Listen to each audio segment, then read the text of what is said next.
একটা সময় তুমি ভাববে সব শেষ, সামনে শুধু অন্ধকার, না আছে টাকা, না আছে সাহস, নেই কোনো মানুষ যে বলবে তুই পারবি।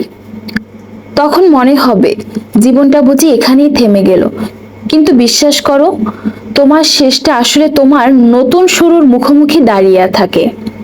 তুমি হয়তো আজ খুব কষ্টে আছো, একটা স্বপ্ন ছিল যেটা ভেঙে গেছে, একটা সম্পর্ক ছিল সেটা চলে গেছে, একটা পরিবার ছিল যেটা বুঝতে পারেনি তোমায়।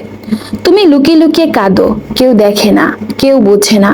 অথচ এই কান্না, এই ব্যথা একদিন তোমাকেই বানিয়ে ফেলবে অন্য রকমের এক মানুষ। কারণ জীবন সবসময় সহজ ছিল না কারোর জন্য। যারা আজ আকাশ ছুঁয়েছে তারা একসময় পায়ের নিচের মাটি খুঁজছে, রাত জেগে পড়েছে, না খেয়ে থেকেছে। চারপাশের মানুষ যখন বলেছে তোর কিছুই হবে না, তখন সে বলেছে দেখিস একদিন সবাই চিনবে আমাকে। মনে রাখিস, তুই কষ্টে আসিস মানি তোর ভেতরে কিছু একটা আছে যেটা জগতের সবাই করতে পারে না। এই কষ্টটাই তোকে তৈরি করেছে। আজ তুই যদি থেমে যাস, যদি হেরে যাস, তাহলে তোর স্বপ্নটাই শেষ হয়ে যাবে। কিন্তু যদি আজও দাঁড়িয়ে বলিস না আমি এখনো পারবো, তাহলে সময়, পরিস্থিতি, ভাগ্য সবই একসময় তোর পক্ষে কাজ করবে। জীবনে অনেকেই তোর হাসি দেখে হাসবে, কিন্তু খুব কম মানুষ তোর কান্না দেখে পাশে দাঁড়াবে।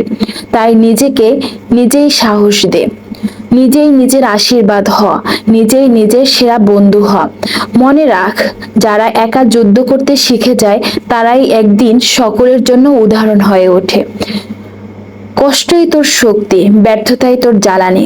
আর যখন তুই জিতবি, তখন পুরো পৃথিবী অবাক হয়ে বলবে এই ছেলেটাই, এই মেয়েটাই একদিন হেরে গিয়েছিল, আজ তাকেই সবাই চেনে। সুতরাং লড়ে যা, কাঁদতে কাঁদতে হলেও এগিয়ে যা। কারণ তোর গল্পটা এখনো শেষ হয়নি, বরং আসল শুরুটা বাকি।